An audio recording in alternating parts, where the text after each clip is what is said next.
This is the Umbrella Academy Season 1. Back in 1989, there were 43 mysterious births from women who were not previously pregnant. Eccentric billionaire and adventurer Sir Reginald Hargreaves went around the world collecting them. He got 7 of them, and they did indeed develop superpowers, so he formed them into a child superhero squad, the Umbrella Academy. In the present, they've all grown up. Number 1 is Luther. He's got super strength and is living on the moon. More on that later. Number their nanny, Diego, who they call Mom, and she is, by the way, a robot. Also their butler Pogo, the genetically modified intelligent chimpanzee, because that's just how Sir Reginald Hargreaves rolled. So these siblings don't really get along, but their unique upbringing has bonded them together. There's a beautiful scene where Luther cranks the music and they're all dancing in their own weird way in different rooms of the house. It's really fun. But that night the mysterious portal opens and is still doing the whole master vigilante thing. Number 3, Allison has become a movie star. She has the power to control people. If she says, "I heard a rumor you do that thing." Number 4 is Klaus, the hilarious eccentric drug addict who absolutely steals every scene he's in. Number 5 disappeared at a young age, and Number 6 had crazy tentacle monster powers, but he died young too. But he's managed to stay in touch with his brother Klaus. The dead last and least is Number 7, Vanya. She was not on the team because she didn't have any superpowers. She's just an ordinary average violin player who wrote an expose on their family,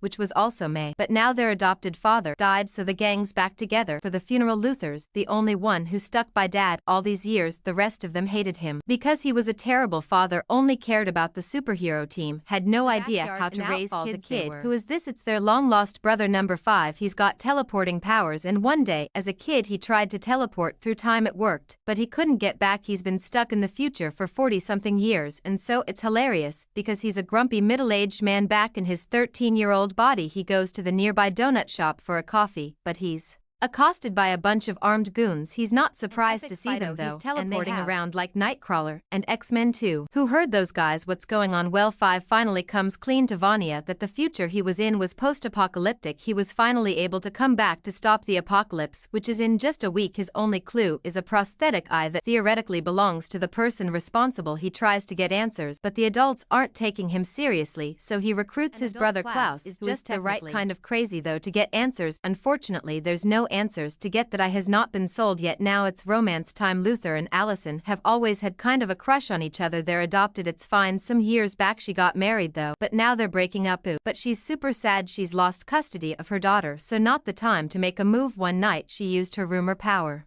to make her daughter go to sleep. But in reality, very not cool. Diego has a crush on Detective Patch. They actually used to date, but now he's mostly just a pain in her. But Vanya has a new boyfriend too, Leonard Peabody. He signed up for her violin lessons and is a really nice average guy just like her. They hit it off. 5 has mentioned that he wasn't alone in the apocalypse. He had a wife, Dolores. Unfortunately, she is a mannequin now. Meet time-traveling assassins Hazel and Cha-Cha. They're their super crazy cool job as very mundane. They are very good at their job though and track down 5 shooting up this department store wearing hilarious mascot masks. Why? Because it's cool. Luther meanwhile's been investigating Dad's death, and turns out Mom either intentionally or accidentally poisoned him. She has no memory of this and is acting spacier than usual, so they think maybe her programming is corrupted. We'll have to shut her down. Diego, in particular, had a special relationship with Mom. She helped him overcome his stutter as a kid, but talking to her in the present, he's got to admit she's not really all there, and so it's a tearful scene as he shuts her down. Pogo turns it back on though. These two have some sort of secret anyway. Hazel and Cha-Cha find the house and start shooting it up, but they weren't expecting it to be full of former child superheroes. They drop a chandelier on Luther to escape, but he's fine. Gorilla giant muscles. Oh, that's new. After all his siblings left to lead their own lives, he was the only one that stuck around and went on missions for Dad. On one of them he was grievously injured, and the only way to save him was the experimental gorilla formula. Oh, he's super hairy now. While this whole fight was going on, Klaus was blissfully ignorant, so Hazel and Cha-Cha kidnapped him. On their way out they tried torturing him, but most anything anyway. He does remember though that 5 mentioned the apocalypse, and so Hazel and Cha-Cha realize if they do their job and kill 5 they'll be causing the apocalypse, which gives Hazel second thoughts as a side effect of being kidnapped. Though Klaus is starting to sober up, which gives him a better connection to ghosts. In fact, that's why he's high all the time. It's the only way to shut him out now though. He finds himself surrounded by all kill, and when he starts talking to him for him, Hazel's having even more doubts. He loves donuts and is starting to have a crush on the donut girl Agnes. She wants to retire and travel the country bird watching, and Hazel's like, yeah, you know, that simple life sounds kind of nice. Around this time Diego is patching things up with Patch. She is a good detective and finds Klaus almost immediately. But unfortunately, oh no, she gets shot. Diego is super sad and are all of the crime scene during the fight. Klaus escaped through the air vent, which is where Hazel hid their time travel briefcase, so Klaus grabs it on his way out, and when he goes to open it, poof, teleported through time. He pops back up the next morning, but it's been a whole year for him. He landed in the middle of the Vietnam War where he accidentally enlisted. He met a real nice guy named Dave and they fell in love. But no, Dave died in combat, and now Klaus so he can see Dave again. Things are going great, by the way, with Vanya and Leonard, but today she's auditioning for first chair and she's out of her anxiety meds, so she starts to play and is average as usual. But wait, something's different this time. Oh, these guys are enraptured, and she gets it, but Leonard has a secret. He intentionally dumped her meds. What's going on with him now? 5 finally fills in his brothers about the apocalypse and how they all died trying surviving the apocalypse alone. He met a mysterious woman. She's called the Handler and works for a time travel commission that makes sure history happens as it's supposed to. She's here to recruit 5 to become a time travel assassin, and so he spent years going around making sure history happened. One day though, right before assassinating JFK, he finally figured out how he could travel back for it to work, though his body reverted to its 13-year-old self, and that short he arranges a meet with Hazel and Cha-Cha, but it's interrupted by their brothers Klaus and Diego bustin' in an ice cream truck. Time freezes though for all but 5. The Handlers come back him again. He wants to stop the apocalypse,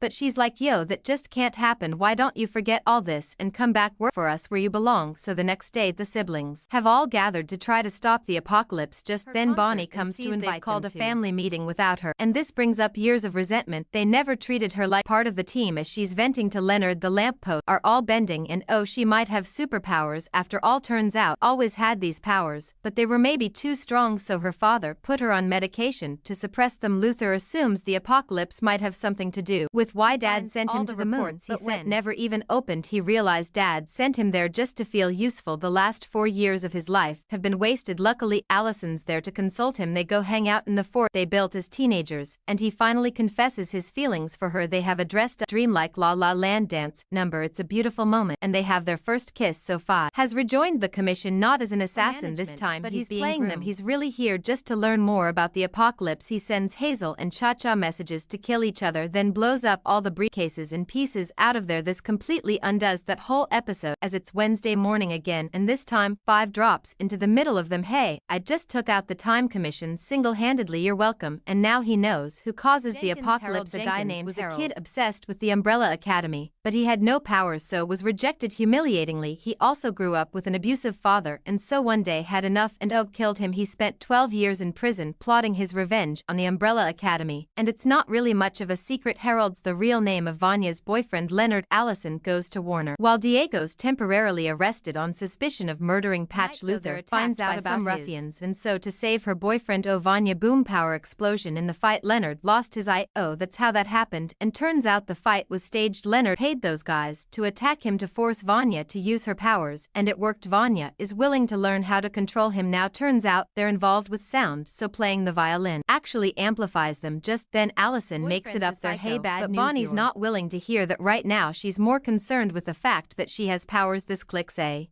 memory into place for Allison. Their father used Allison's powers to make Vanya forget about hers, but they phrased it, I heard a rumor you think you're ordinary, and so a lifetime of low self-esteem, not Vanya's fault, but magically imposed on her. Allison tries to apologize, but Vanya's real mad now and is starting to team back together. Pogo and Mom were both in on it. That was their secret, and before he can explain more he fades away. Also, he might be an alien, so watch out for that. Now Hazel and Cha-Cha get the fake assignments from 5 and are pitted against each other. But Hazel's not gonna kill his partner. He's done with this life. He's gonna run away with Agnes. Leonard is trying to encourage Vanya to learn how to use her powers, but she's not really interested. Allison tries to use her rumor power, but violin bolt wrote / it was an accident. She lost control, didn't mean to hurt her. Luckily Allison survives. She just won't be able to speak for a while now. This is playing perfectly in Harold Jenkins' evil plan to turn Vanya against her siblings, but soon she finds out he's been manipulating her, and he drops the nice guy act, goes full abuser.